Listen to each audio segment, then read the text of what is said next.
පැය ගණන් පාඩම් කරත් විභාගෙදී ඒ කාරණාව මතක නැද්ද? right. ඒකට හොඳම විසඳුමක් තමයි මේ වීඩියෝ එකෙන් දෙන්නේ. අපේ පන්තියේ ගොඩක් ළමයි ප්‍රශ්න කරන දෙයක් තමයි අපේ සර් අපි පැය ගණන් සෑහෙන වෙලා දවස් ගණන් සමහර කරුණු පාඩම් කරනවා ඒත් විභාගෙට ගියාට පස්සේ ඒ කාරණාව මතක නැහැ කියන එක. ඔකට ප්‍රධාන හේතුව තමයි ළමයි ඔයා පාඩම් කරන සිස්ටම් එක තාමත් වැරදි මෙතඩ් එක තමයි යන්නේ. ඒ කියන්නේ පාඩම් කරන ක්‍රමය වැරදි. ඔයා පාඩම් කරනවා කියලා කියන්නේ නිකම් බොරුවට පොතක් දිහා බලාගෙන ඉන්න එක විතරයි. ඔය කාරණාව දැන් හරියන්නේ නැහැ ළමයි. මම දැන් මේ වාට කියන්න යන්නේ යුනිවර්සිටි මට්ටමේ, ඒ කියන්නේ කැම්පස් මට්ටමේ සහ එතනින් එහාට ගියපු අති දක්ෂ සිසුන් පාවිච්චි කරන පට්ට මෙතඩ් එකක් ගැන.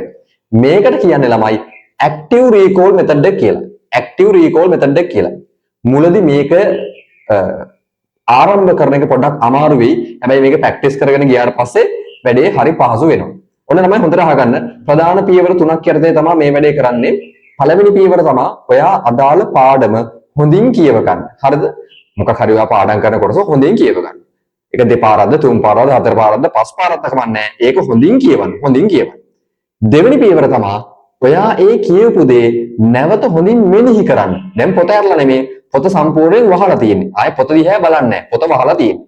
පොත වහලා මෙච්චර වෙලා කියපු දේවල් හොඳින් මතක් කරන්න. මොකක් ගැනද කියුවේ? මොනවද ඒකේ තියෙන කාරණාව?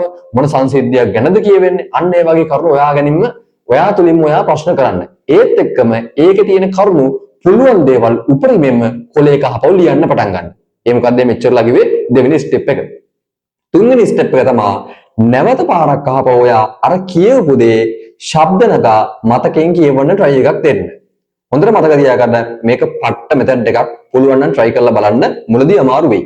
ඒ කියන්නේ මේකට තියෙන ප්‍රධානම හේතුව තමයි අපි මොනවා හරි දෙයක් මොලේට දාගන්නවට වඩා මොලේ ඇතුලේ තියෙන දෙයක් නැවත එළියට ගන්න එක හරි අමාරුයි. අන්න ඒ ගන්න සිස්ටම් එකෙන් තමයි මේ කාරණාව දීර්ඝකාලීන මතකයක් විදිහට ඔළුවේ ගබඩා වෙන්නේ. ඔය ප්‍රශ්නෙම ඔයාට වගේම ඔයාගේ යාළුවෝ ගොඩකට තියෙනවා. right. එහෙනම් ඒ යාළුවන්ටත් මේ කාරණාව වැදගත් වෙයි. එහෙනම් ඒ යාළුවන්ටත් මේ කාරණාව කියලා දෙන්න කැමති නැත්නම් වීඩියෝ එක යාළුවට යවන්න. එයාට ඕනම් බලාගෙන ඉන්න නැත්නම් නිකන් ඉදී. එච්චරයි. right. එහෙනම් මේ මෙතඩ් එක පාවිච්චි කරගෙන හැමෝටම ජය කිරි උතුරන්නම ප්‍රතිඵල ලැබෙන්න ඕනේ. එහෙනම් හැමෝටම ජය වේවා.